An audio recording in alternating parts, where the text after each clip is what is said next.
Ladies and gentlemen, welcome to another episode of the On Point discussion. I, of course, am Rhino. You can find me on Twitter at Sports Talk Rhino. I am followed by my esteemed colleagues. Juan, you can find him on Twitter at Bears Fanatico94. The one and only Julius, you can find him on Twitter at The Fifth Top. And of course, Wyatt, you can find him on Twitter at The Cornelius7. And of course, do not forget the page. You can find that on Twitter at Talks On Point. Gentlemen, this is the first time we've been together in probably about a month. We've had a lot of life going on and other extracurriculars, which is fine, but it's always good to see your faces. I love you all. So glad to be back.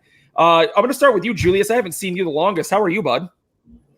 I'm pretty good, guys. I mean, I thought you guys didn't like me anymore. You didn't want to talk to me anymore. I haven't heard y'all voices in like all spring, pretty much. Like y'all just.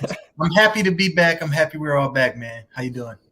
That's awesome. Awesome to see you, bud. Awesome to see you. Wyatt, how about you, bud? How you doing? I'm good. It's 1 week anniversary from the Bears drafting their franchise quarterback of the future. So, hey, I see that, Julius. I see that. So I'm still excited.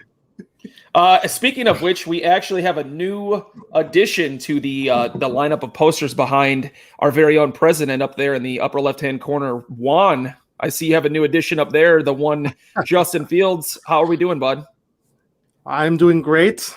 Still, celebrating Justin Fields being a Chicago Bear. Life is great. Life is beautiful. And, yeah, first time on Twitter. I'm very excited.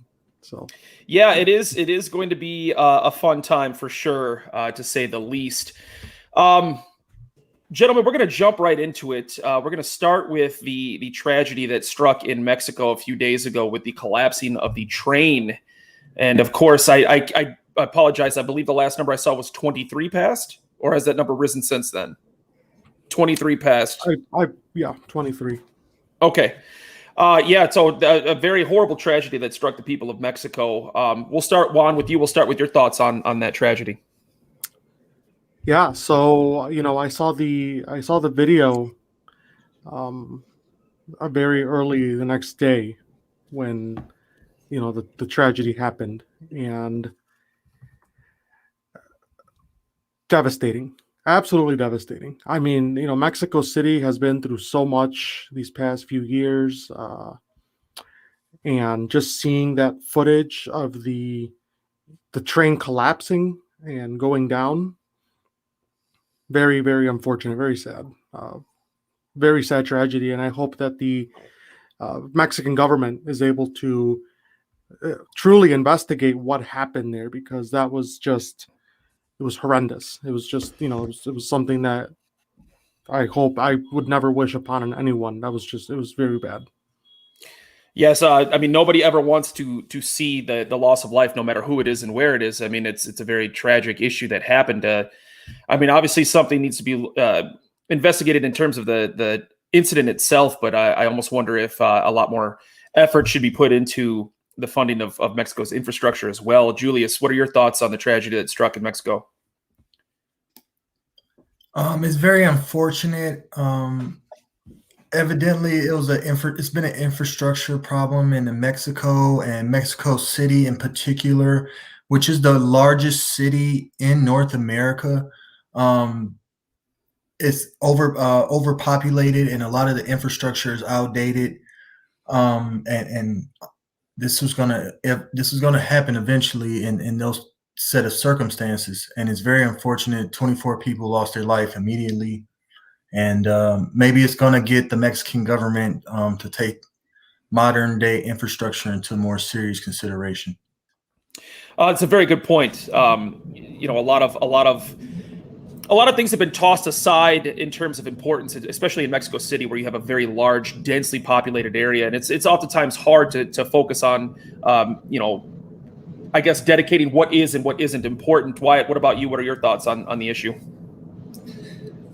Well, first off, prayers and thoughts to the families and friends of the tragedy, those that died and those that are injured. So the infrastructure was built in 1969. I think 4 million people use it daily. It's the second largest in the Americas. New York's the largest subway system. There was a earthquake in 2017, I believe, and there were questions and concerns about the infrastructure after that.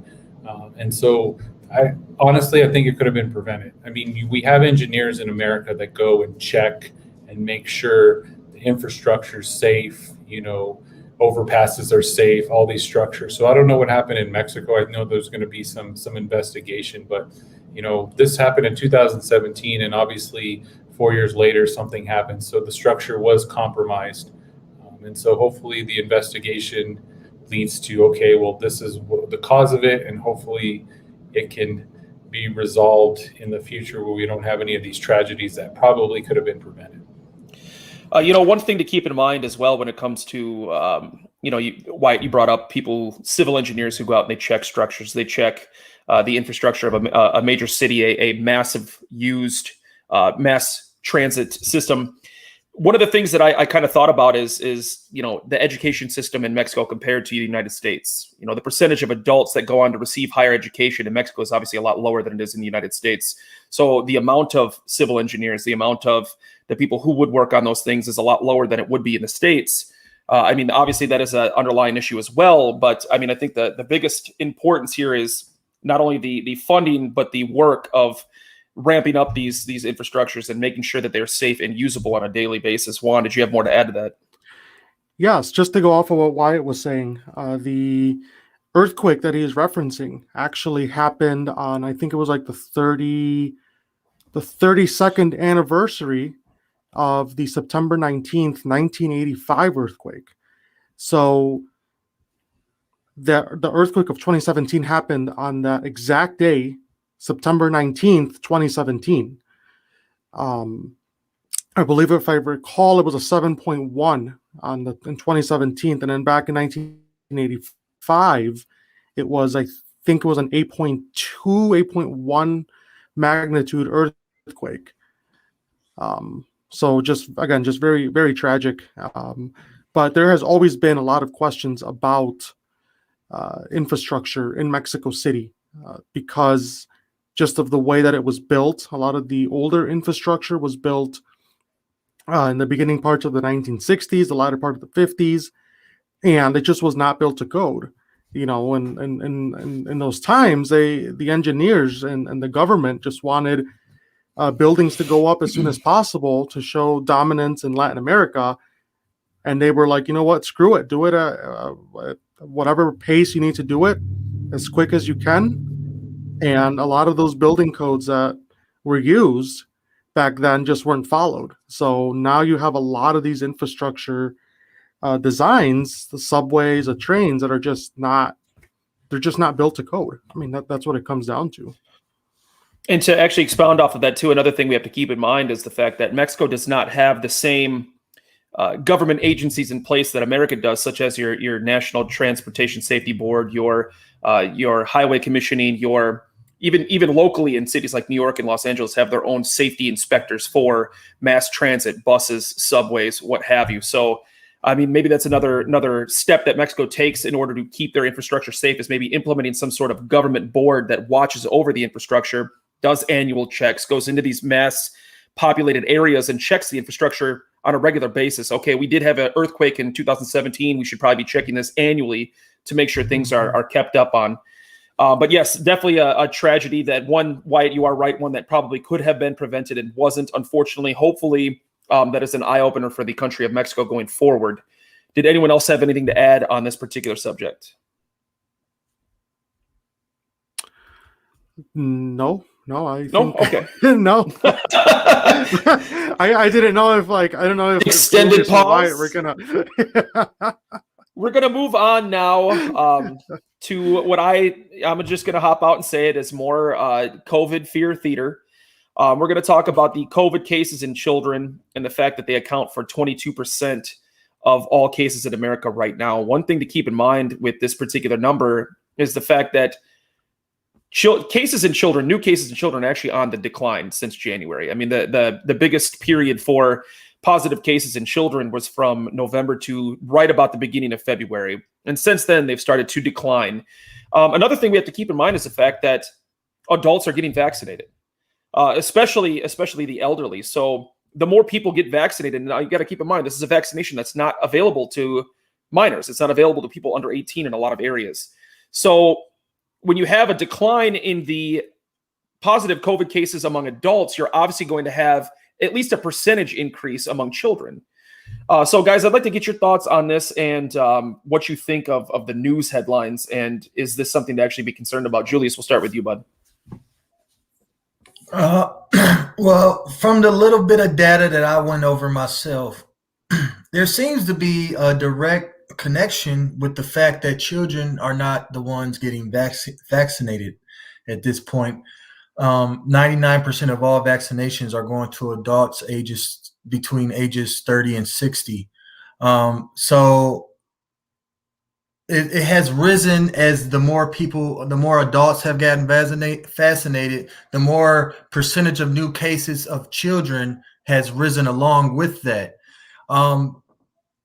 It's just, it's COVID fear. It's COVID fear porn, just like you said right now. You know how I see all this, right? So that's why I didn't have much information to go off of this story. It was like, oh my God, let me look into this this new COVID story they're trying to get on us. They're trying to scare us, let us know that kids are the new target of the COVID virus. No. If you do the numbers, if you do the math, if you read what scientists are saying, there's connections with everything. There's not a higher risk that children have to die at all. There's never been. Children have been at the lowest risk throughout this entire pandemic and continue to do so. It's just a numbers thing. I'm not paying much attention to it, but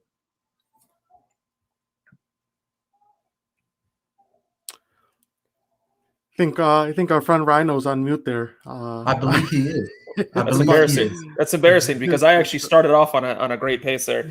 I wanted to hear what you were saying right now. I really did. I couldn't. Getting back to what I was saying, if you look at it from just purely from mathematical standpoint, with the rate that the vaccinations are going out in America, even if the positive rate in children didn't increase at all, if it stayed the same, the percentage of children being among the COVID rate would still increase just because the rate among adults are decreasing. So it's simple mathematics, and I think Julia said it perfectly. It's COVID fear porn. There's a lot of talks with the new strains. I believe that the new one now is the B117 or something along those lines, and they have no idea if it's more infectious. They have no idea if it's deadlier. I mean, they don't know if it's more deadly as much as they don't know if it's not as bad, I guess, to put it simply, not as bad as the original COVID strain. So nobody really knows. There's not enough research to conclude either way, but it's simple mathematics. I mean, the positive rate among adults is falling. So of course, the percentage of children being positive is going to increase. Wyatt, what are your thoughts, bud? Yeah, that's a good point. As people over 18 get vaccinated, it's going to increase children being infected. Now, as states open up, because there's now a vaccine, now schools are opening up. And kids are going to school with masks. They're playing sports with masks, but it also depends state to state. So I'm going to speak on my state. Kids are back at school. You have to wear a mask. You have to play sports when you're playing them. When you have to wear a mask when you're playing sports. So that's basically the case. Now, me being in school, having kids wearing a mask, I'm wearing a mask. A lot of these kids get tired of wearing a mask, and so they think, okay, well, I'm going to have the mask here, but my mouth and my nose are out, but my mask is on my chin. And you don't know how many times I have to constantly tell kids to put your mask on. Like obviously when you drink, you pull your mask down, right? But there's been cases at our school and other schools, and so they have to quarantine the teacher, and then they have to do the cases at the quarantine, like the kids in that class and all that stuff. So as more states are opening up, you're going to see the cases with children rise. I think the concern was before the vaccine was, because I don't think it's a concern now that more kids are getting it. The concern is bringing that home to your family. I've known some families that the child has gotten COVID and then they're fine. They give it to the parent. Now the parent who didn't get a vaccine has they lost their sense of smell and all that stuff with COVID. So it affects the parents a little bit more. But I'm really not concerned in the rise with kids because they'll be just fine, like Julius says. But again, states open up, kids go back to school, they're playing sports, they're doing this. You know, you're not going to get kids to 100% social distance. Same thing too, I forgot to bring up is, you know, kids aren't social distancing. I mean, not even at my school, and I'm not going to be policing it every chance I get, you know, because that's not my job. My job is to teach, but like kids mask down, not social distance. It's going to happen, but most kids are resilient and they're going to get through it. The problem is the parents who aren't vaccinated, they might have some effects with the bringing it home, the kids bringing it home. And another thing I'd like to point out too, since the end of January, when it seemed like COVID was really starting to pick back up again, it ultimately started to decline into February. The rate that the cases are dropping with adults and children, it's not the same, but the reason for that is the vaccination. Obviously, your rate is going to decline at a steeper rate than children because adults are the only ones getting vaccinated. So that's just another thing I'd like to point out. Juan, what are your thoughts on the matter? You know, I agree with Wyatt. It's very difficult to police children. I mean, it's a very difficult thing to do. You know, like Wyatt says, you know, and well, he can speak firsthand because obviously he's a teacher down in New Mexico, but it's like you can't be chasing after all of these kids who, you know, maybe slide their mask down every once in a while, or who, you know, don't properly social distance and you know, when they're on the playground or outside, or it's just not going to happen. So, you know, unfortunately, schools are going to be the hubs where a lot of the cases are going to spread, but it's just a matter of managing that and making sure that students aren't, you know, actively spreading it to a point where they need to close the school back down. Wyatt, if I may ask, so here in Wisconsin, at least where I am right now, they gave parents the option to either send your kids to school or have homeschooling. They did like a virtual simulcast from the same teacher. So they had cameras set up in every room. Some kids opted to stay home permanently. They weren't allowed to go back and forth. It was either one or the other. Did your school district have anything like that set up? Yeah, so they gave parents the option. So now some kids are remote or face-to-face, and then of course they have the same teacher. But the problem I have with that is some parents and kids were like back and forth. Okay, I'm going to go face-to-face. No, I'm going to go remote. No, I'm going back to face-to-face. I wish they would have said you have to choose one option or the other. Now in August, when we start back up again, there's going to be an option for kids to just be virtual full year, and that's it. Kids that go face-to-face or face-to-face, and that's it. So that's the option. I think that's going to be mostly nationwide, I would think, except for with the exception of Florida and probably Texas, right? Yeah, that was what they actually implemented that, at least here where I am in Ozaukee County, which is about halfway up the eastern side of Wisconsin. When they went back in the spring semester starting in January, they were given the option. You can either do virtual or you could be in class, but that was it. Once you chose, you were not able to go back. Julius, is it like that out by you as well? As far as like kids going back to school? Yeah. Well, out here in Texas, honestly, is pretty back to normal out here, and it's been back to normal the whole school year. As soon as the school year began in September, they offered the option to go to in school, you know, in person. I think like 75% of kids in my district took that opportunity, and the cases, they kind of came and went here and there, but it never really affected things. Nothing ever really shut down. And now Texas, you know, pretty much all mandates are lifted at this point as far as social distances and mask. You see a lot of people not even wearing a mask no more, man, down here. Like literally like half the people out in public have no mask on, and there's no confrontations or anything going on with it, because it's starting to become the norm again. So yeah, I mean, that's pretty much what Texas is looking like right now as far as. And I'm glad you actually brought that up, because I don't believe we've all four really had a full show together since Texas opened back up permanently. I wanted to ask you, I mean, does it seem like life is starting to get back to normal? Yeah, for the most part. Besides, there's like this this cloud over everyone's head because you can't travel internationally, and I think that's something that everybody in the country is feeling right now because my wife is German. Her entire family still lives in Germany, and we just had a kid. Our child's grandparents haven't been able to visit. We can't go there and visit them, and so even though everything in Texas locally might be tuning back up, I think two big things that is really still going to be the barrier with like freedom when it comes to this thing: international travel and sports games, like full attendance in the stadiums. Like those two things are the things that's making it still feel like the Twilight Zone. Yeah, I mean, and I feel like that cloud is probably going to be hanging over at least the open states for probably the next, I'd say, 6 months at least, until the rest of the country follows suit.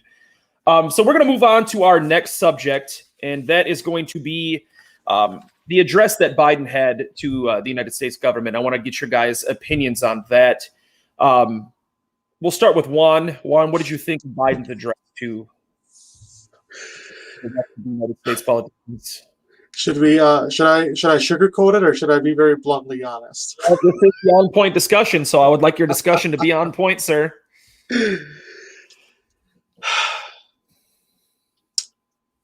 I don't have hope, to be quite honest. Tell us how you really feel. I don't know. It just, very, very, I guess in my opinion, very low energy. I know I sound like Donald Trump right now, and I'm not trying to, I swear. But I don't know. I just, I wasn't really feeling it. It felt like, it just felt very, very low energy and just not there. I know he was talking about, I'm trying to remember now because it was a few weeks back, but I believe he was talking or mentioning the, getting the vaccines in, doing the passports and all that. And it's like, it's just a lot of people aren't really enthused about that, and so I don't know. I maybe you guys have different opinions or whatever, but I wasn't feeling it. I thought the laughable thing about it was of course, going back into the prior segment that we just had, was the COVID hygiene theater that we saw on display. All of these politicians are vaccinated. All these politicians were wearing masks, yet we didn't have a full session of politicians in the seats. Everyone was social distancing. Everyone was wearing masks, and it kind of defeats the purpose of everything they stand for in terms of getting vaccinated. Another thing that I thought was quite laughable, actually, was Biden's poor attempt at trying to come off as a moderate publicly, even though when he drives 5 minutes down the street back to the White House, we know exactly what he's going to be doing. Both he and his policies are nowhere near moderate. So I thought that was quite laughable. Julius, what were your thoughts on his address? It was a total doze fest, like total sleeper. I remember I wasn't even going to watch it. I just happened to turn it on when it started by accident. And the first thing that I looked over and I told my wife was, like, 5 minutes have went by and I didn't hear a thing he said. He was just talking so slow, and like I'm looking at my wife like, what is he talking about? Like, it started to sound foreign and alien to me, like his words. That's how low energy and lethargic Joe Biden was speaking to the audience. And I was, of course I had to compare that to Donald Trump himself, like, because I remember we used to watch Donald Trump speeches, and we'd be laughing half of the time, or being in shock. He said something crazy, or a reporter said something crazy. And then when it got to the end of the Biden thing, he did call, it's time for the reporters to take questions. I'm like, there's no way. This guy never takes questions. He took 2 questions. The first question, he let his answer last 15 minutes of total sleeper fest response, talking about infrastructure, blaming the Republicans. And then he took one more question, and it was a quick response, and he was gone. I was like, wow, this is what it is. One of the things that I was not black. oh, I'm sorry. You cut off there. I'm sorry. Oh, what was that? Are you done? Were you done? You cut up there a little bit. I mean, yeah, I'm done for the most part. It was a huge sleeper, and yeah, you didn't miss anything if you missed it. One of the things that really stands out to me is the fact that there's a complete lack of media scrutiny going on in Washington right now. It almost seems like Biden can do and say whatever he wants to whoever he wants with no accountability whatsoever. I mean, had any of the last 4 presidents had they given an address like that to anybody, whether it was to a group of politicians or whether it was to a group of people, they would have been destroyed by the media, especially Trump. And now it seems like he can do that, and it's like everyone praises him for such a great job. And no, that was not a great job in the slightest bit. Wyatt, what are your thoughts, bud? I feel like all 4 of us are like living in a reality and weren't really excited about his address. And then like the far-leaning left are like, "Oh, good job," But it's like we're living in bizarro world. But and same thing with the media, like, "Oh, he can do no wrong," and there's nothing. So what I got out of it, I'll sum it up, is he's trying to appeal to the masses with everything that he said, but also creating dissension with some of the things he said as well. So there's a little bit of, okay, I'm going to try to appeal to everybody, and then there's some dissension with some of his remarks. And part of being a president of the United States, you're going to have to face scrutiny with the media, but he's not facing that. It feels like it's just like he's like at a retirement home, and everyone's trying to be nice to him and not set him off or anything like that. So it's pretty bad. That's all I gotta say. Yeah, some of the things that really stood out to me about his address is, he spoke about the need for unity and the need for a bipartisanship and a consensus among politicians in Washington. But then he went on to go and speak about how he basically wants to take the Second Amendment and strip it down for parts, more government involvement and more government spending, tax increases. None of these are bipartisan issues. I mean, very, very minimally is it a bipartisan issue on any of those. So, I mean, there's the hypocrisy there. And then the other thing that I really cannot stand, it's the use of the word affordable and free among the left, especially Biden supporters. And one thing that people do not understand for the life of them is that nothing in America is free. The only thing that's free in America is breathing air. Somebody's going to have to tote the bill. And that person toting the bill is the hardworking American. We're 100 days into his presidency, and we're at nearly $6 trillion of money that has already been spent or money that will be spent. We're 100 days in, and you're talking about $6 trillion. 1/4 of the national deficit has already been accounted for in his first 100 days, or proposed to be accounted for. So let's get you guys' thoughts on a couple of those issues or anything else that he said that might have stuck out for you. Juan, we'll start with you. Well, this seems to be a common theme with those on the left, and that's that that money grows on trees, and that all of these proposed programs can be paid for. And there's another thing that stood out in his address that I believe it was his address. It's basically the Great Society programs of the 1960s all over again in 2021. Free universal child care, basically like Head Start all over again, and free, I think it was like free community college access and a whole bunch of other like social programs for children. It's very, very, it's mirroring what Lyndon Johnson did in the 1960s with his Great Society program. So again, the question comes back, who's going to foot the bill on this? Who is going to pay for universal childcare in this country, right? Because that's what it is, right? We call it Head Start, but we all know it's really just, for the most part, it's just daycare. with some instruction added into it. So who's going to pay for that? How much? But the corporate tax rate in this country right now, I believe, is sitting at 23%, if I'm not mistaken, something along those lines. And the proposal, if I'm correct, I think is that they want to raise it to 28%. So we're already starting to see the increase in taxes for those at the very top, which was a campaign promise that Biden had, right?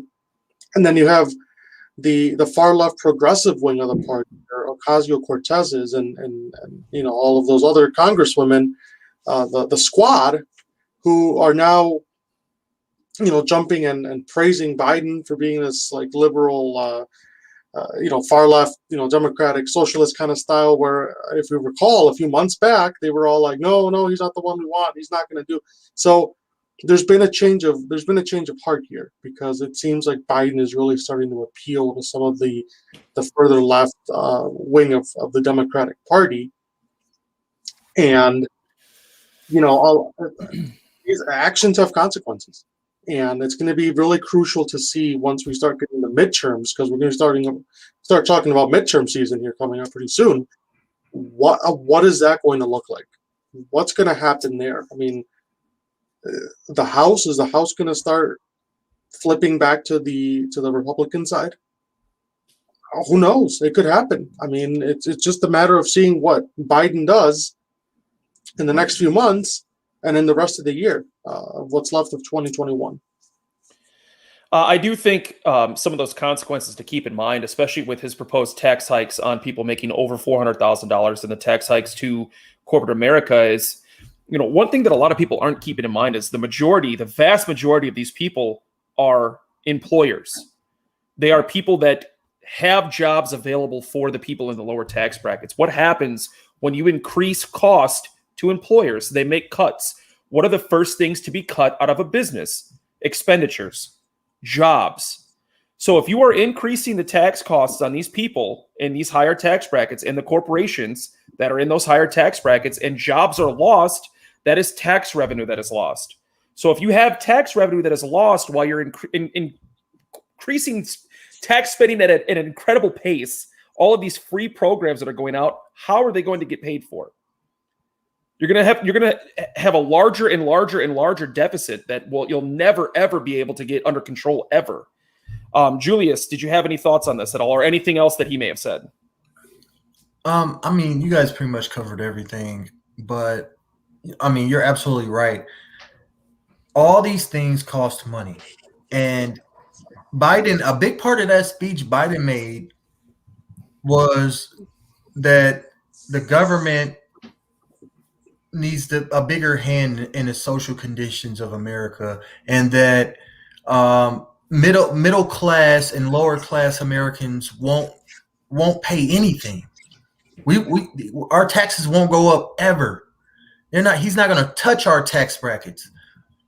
But this is what you don't understand. He's going to go after these corporate businesses. He's going to go after these big businesses. Inflation is a thing.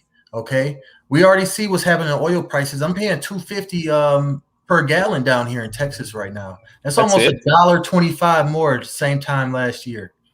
Okay, $2.89 in Milwaukee. Groceries, grocery prices. Hey, you blink and the bread costs 20 cents more. These things are real, right? It's going to affect us. They're going to raise prices. Whether you raise taxes on the middle class, or you raise taxes on the upper class, or you raise taxes on corporate, it's going to affect everybody. Okay, it's going to affect everybody, and the ill quips of socialism will be upon us. Wyatt, did you have anything you wanted to add on this discussion? Yeah, I like Julius's analogies, but Juan makes a good point. Like, the thing is if we don't pay for it now, our kids will pay for it in their lifetime. So they're not looking at the long-term solution. And then you brought up a good point, Rhino, with the corporations. Well, what are they going to do? Well, they're going to cut out the middleman, or they're going to cut out their employees, and they're going to figure something out. And then his stupid analogy would, I talk to most hunters and you don't need 100 rounds. And that's his justification for, tightening down on our Second Amendment. Okay, yeah, you don't need 100 rounds, but it's just more tightening, more control by the government is what they're trying to do. They're trying to say, hey, there's no absolution to, our amendment rights. Yeah, there is. There's a reason why our forefathers put those in for people like you, Mr. Biden, and all those leftist people that want the government to control everything. Guess what? If the government controls everything, we're going to be shit out of luck here, down the road. So there's a lot we can talk about, but you guys made some very good points, and that's it. I mean, we could discuss this for another 2-3 hours, but we got to move on to sports so me and Juan can roast Julius. Well, with that being said, let us move our attention to, of course, the NFL draft, where I'm going to have to sit and spend the next 20 minutes listening to Juan and Wyatt run their mouth about Justin Fields, which I am not looking forward to in the slightest bit. So let's dive right in. We're going to start with Wyatt because I personally watched his reaction to the pick of Justin Fields. Even though it was scrolling along the ticker at the bottom of the screen, he chose to watch the TV instead, which I do commend. Thank you for giving me the natural reaction I was hoping for. Wyatt, what you think, bud? Well, I always you look on Twitter, and after the Bears signed Andy Dalton, we missed out on Russell Wilson. I'm like, this season's going to suck. Like, we have no hope. We need to draft a quarterback. And I thought, in no way, no chance in hell, I'm not going to get my hopes up. There's so many people in front of us. There's no way we have a chance at Justin Fields. That's the quarterback I wanted. Honestly, out of all of them, all the top 5 quarterbacks, that's the one I wanted. And so when the Lions passed it up and the Broncos and the Panthers, and I'm like, do we have a chance to trade up? And we did, and we got Justin Fields. I mean, you don't understand how much Bears fans are starved for a franchise quarterback. Maybe Justin Fields isn't it, but at least we have hope going into this season, And I honestly think with the talent that he has, there's, people always say, well, he's slow through his progressions. He's not quick, but he can be coached up if that's the case. But this guy, I think this is the best quarterback we have ever drafted since Sid Luckman, to be honest with you. So I do have hope. Now, there's a lot of people saying, maybe Lions fans, maybe Bears fans, like, hey, don't crown him yet. He hasn't even played a snap in the NFL. But the hope is there for thirsty Bears fans that we actually have a quarterback, and we're not going into the season with just Andy Dalton and no future. So I'm definitely happy. I'm glad Rhino told me to put my phone down, but I was really during the draft, but I was really scared that the Bears were going to go Mac Jones and the Bears Twitter would just go off. But I really like Justin Fields. And then you can also take that narrative down where the Bears will never draft a black quarterback. And I'm glad they drafted Justin Fields, because I hated that narrative, because that was not true at all.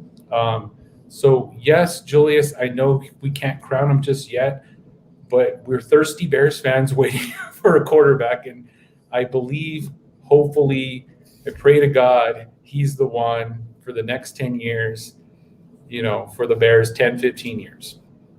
If you want to go Dennis Green on us, you can go Dennis Green, Julius. If you want to crown them, then crown their ass. Let's hear it, bud. Come on.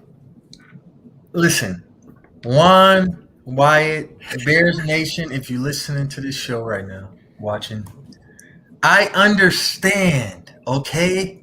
I understand. Y'all was so sad. Y'all thought the season was over before it started. Y'all signed A.D. Dalton. You had Bears fans wanting to off themselves on Twitter.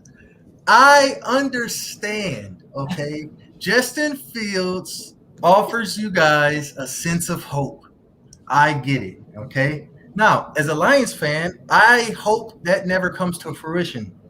But I do understand. And, I mean, he fell into your laps. You're right. A lot of teams passed on him. He's going to have a chip on his shoulder. He has talent. He has arm talent. He has some mobility talent. We'll see in the leadership department. I don't think this saves Pace or Nagy's career in Chicago. I think that the Bears are still going to be not good next year.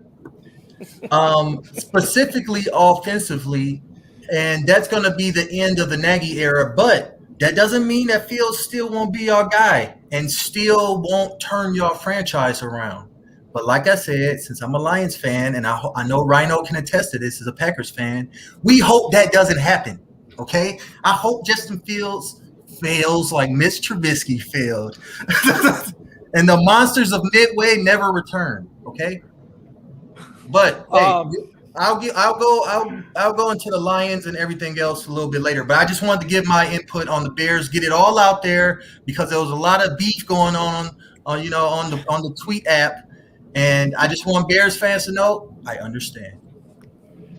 We're going to move our focus on to Juan, who already has a poster and has the Justin Fields jersey waiting in his cart on Fanatics.com. Juan, let's hear it, bud.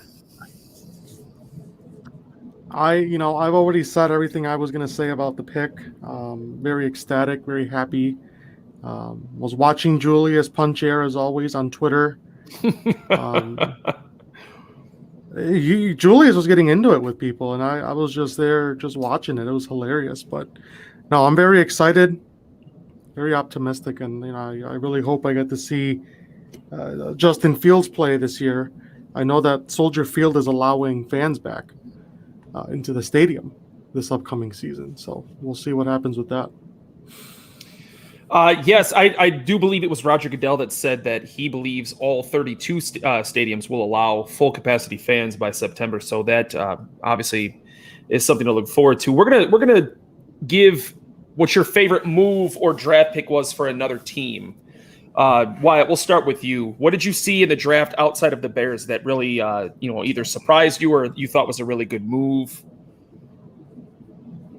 I like the Eagles trade up to take Devonta Smith. Devonta Smith. You put me on the spot there because I was like, I got to think about it. But I like the Devonta Smith move. Gives that quarterback, I can't even think of his name now. Jalen Hurts. Jalen. I was thinking Jalen Smith for some reason now, but Jalen Hurts. It gives him a top receiver, and I thought that was a pretty bold move because it also initiated the Giants trading back because I know the Giants wanted him as well. So I thought that was a pretty good pick. My favorite move actually was one that was right in front of that move. I thought the Cowboys did a phenomenal job. They had the pick at 10. They lost out on their opportunity for Surtain. So they kind of actually blocked the Giants' ability to move up and get Devonta Smith. They traded back with the Eagles, moved back a couple of picks. Eagles hopped up to 10, took Smith. Giants were forced to move back at the 11 pick. That's when they moved back with the Bears.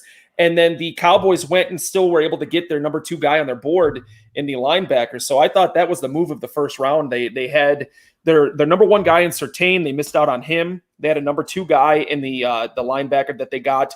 And they were able to build draft capital, block one division opponent from getting their guy, and force them to essentially trade back. And then they still went and got their number 2 guy on their board. Julius, what was your favorite move throughout the draft, other than the Lions, of course? Yeah, other than the Lions getting a future Hall of Famer,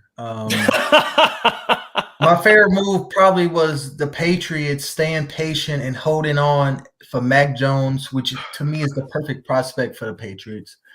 And it really is one that I hope don't come back to hunt Bears fans who's so just melting over Justin Fields right now, just melting. And Mac Jones is really the guy they should have took. I really like Mac Jones, actually. I think he's going to be good with the Patriots. Just a great team player fit, and they didn't trade up. They didn't waste capital to do it, and it just seemed like a Bill Belichick Patriots type move.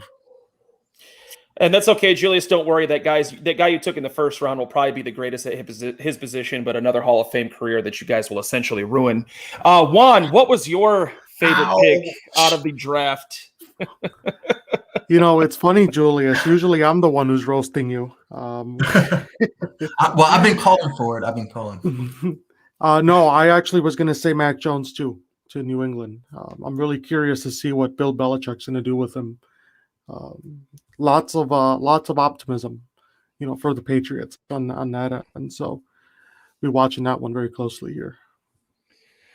Julius, did you want to give a little bit of your insight on the Lions draft? So we obviously know the Bears draft. You know the Bears draft because you were a part of that as well. But you want to share a little insight about the Lions draft? The Lions seemingly, in my opinion, according to my big board, according to my expectations and what really went down, had the best draft of my lifetime. Literally. Bold words. It was the least lionly draft I've ever witnessed with my own eyes. And it was right after the least lionly free agency period I had ever witnessed with my own eyes. And we got 4 first-round picks the next 2 years. I honestly really love Penei Sewell. I think he's going to be very good. Matter of fact, I think the Lions are probably building one of the most dominant offensive lines in the league coming up in the next few years. And I hope that it helps us. But in a way, I almost don't want Jared Goff to do good in Detroit. I almost don't want him to do good because we could have our guy. We could have our melty Justin Fields guy next year. It's a lot of big quarterbacks coming out. It's a quarterback heavy draft coming out. And who's trying to roast? Who is this? That's my girlfriend who just roasted the Lions, aka the Kitties. I hope She is using. Hey, Julius, she's using my insult now. The Detroit Kitty Cats. Hey, you ain't gonna be. Hey, Juan, you ain't gonna be calling the Kitty Cats when Penei Sewell throwing Khalil Mack 10 feet in the air behind him. But and Rhino, I hope your girlfriend ain't no Packer fan like you are, or Aaron Rodgers fan at all, because Aaron Rodgers are looking like they really gonna roast the Packers, and y'all gonna have the number 1 pick next year. Y'all will. And now I am up to bat. Speaking of Aaron Rodgers, news broke today that the one Mr. Adam Schefter may have been running his goddamn mouth just a little bit too much. It turns out that he never really had any real sources about the story that he broke on draft day. He never once heard from anybody from the Packers organization. He never once heard from anybody from the Aaron Rodgers camp, and he decided to wait. He had been hearing talks throughout the entire offseason about how Aaron Rodgers wanted to be traded. He didn't want to stay in Green Bay. He had been hearing talks. Then all of a sudden, he decided to break this news at 10 o'clock in the morning on the biggest non-competitive day of the entire NFL calendar. This is the most irresponsible reporting that I have probably seen in sports in about 20 years. Not only did you take the spotlight away from 32 young men who are going to have the greatest day of their entire life Thursday night, but you essentially reported something that you had no idea was even true. I mean, after watching his clip on the Dan Patrick Show today, I stood there for a second and I just said, what the hell is going on? I refuse to believe, because I followed Adam Schefter's career for a very long time. I refuse to believe this is something that he personally wanted to do.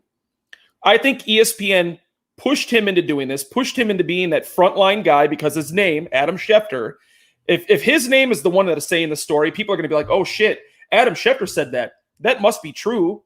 And all he ended up doing was starting a brush fire among these media elites and all of the twists and turns that this story took. But what did it ultimately do?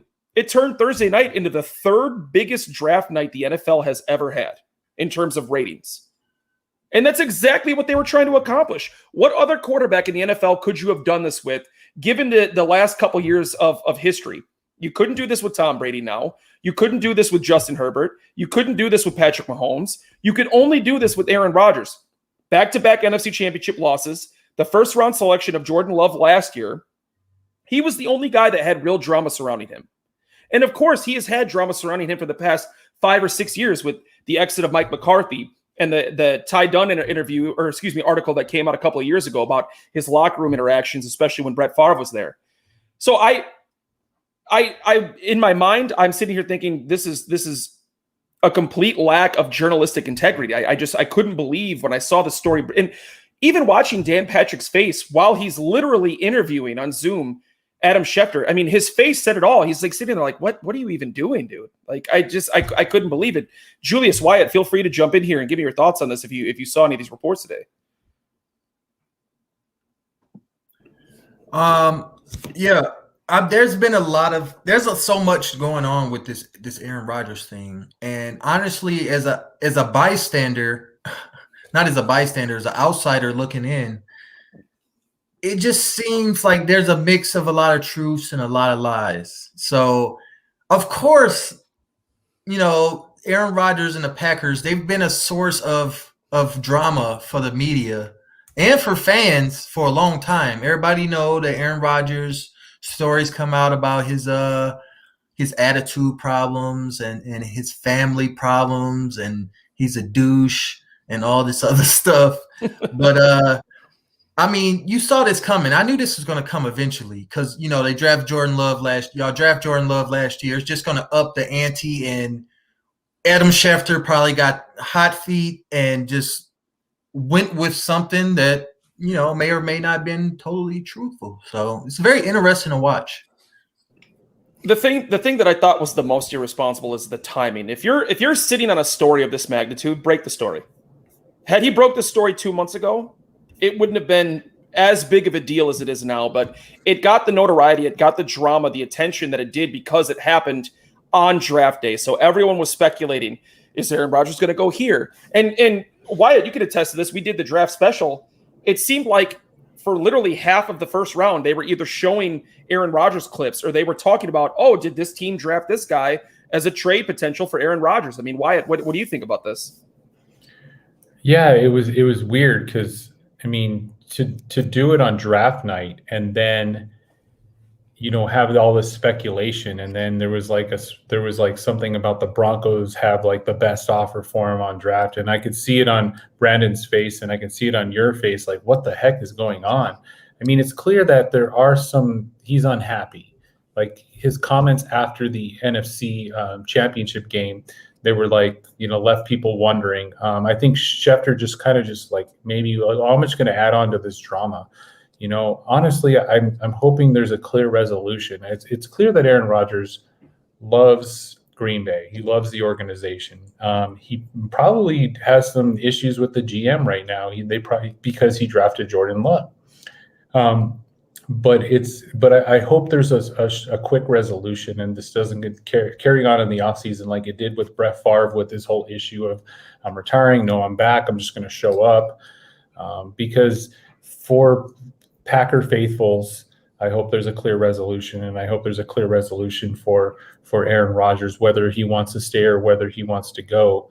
But it's just crazy. Like, I don't want to see this going on in the offseason. I mean, as a Bears fan, it's like you kind of feel like, honestly, I'm not a big Rodgers fan, but you kind of feel for the guy sometimes just because they drafted Jordan Love. This guy's playing lights out the last couple of years, and they draft Jordan Love, and the dude has 5 years left, like maybe even more if he stays healthy. But the dude doesn't take big hits, and he's like top 2 quarterback in the league right now. And I mean, like, I don't see the Packers trading Aaron Rodgers. Like, there's no way. Like, force him to retire or something. Like, I cannot see that. My buddy who's a Broncos fan's all hyped about it. I'm like, dude, don't buy into the hype. Like, how can the Packers organization trade their best quarterback and then have Jordan Love go out, and what does that do to Devontae Adams? Like the Aaron Rodgers or him are in sync. It's like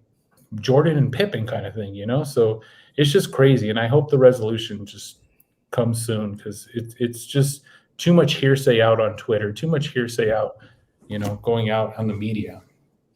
My problem with this, with the irresponsible reporting from Adam Schefter is it sets a very dangerous precedent going forward. You set up the potential for more of these big name media people with the NFL Network, with NBC, with Fox, with CBS Sports, with ESPN. You set up the potential for them to start dropping bombs like this on national media with no real basis, no real foundation for the story. Now, obviously, yes, I will admit that there is drama with Aaron Rodgers surrounding the Packers. Obviously, he's unhappy.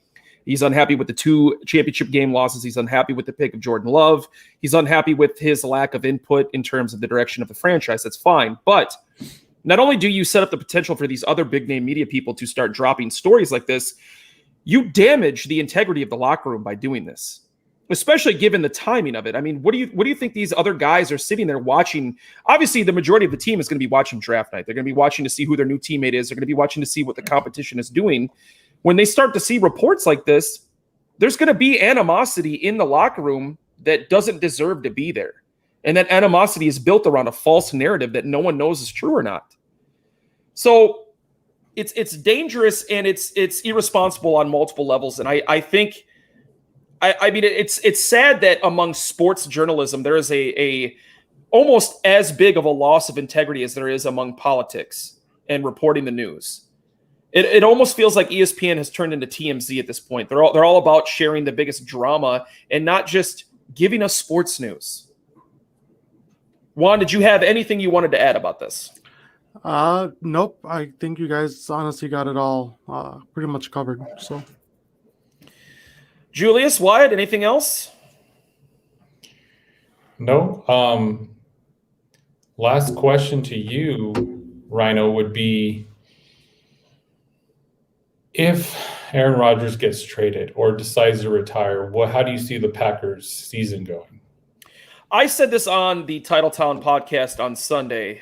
We had Matt Freilich on, who is a member of the Pack-A-Day podcast with Andy Herman. And what I said to him was, I don't believe, at least in my opinion, at least from my experience with the NFL, there has never been a first-year starter. So what I mean by that is literally a guy who has never started a game before. There has never been a first-year starter that has taken over a better roster than what Green Bay has available right now. You're talking about a top 3 offensive lineman in David Bakhtiari, a top 2 wide receiver in Devontae Adams, and he's not 2. A top 3 running back, potentially top 5 running back in Aaron Jones. You got a guy that led the league in touchdowns at tight end. You have great potential at backup in A.J. Dillon.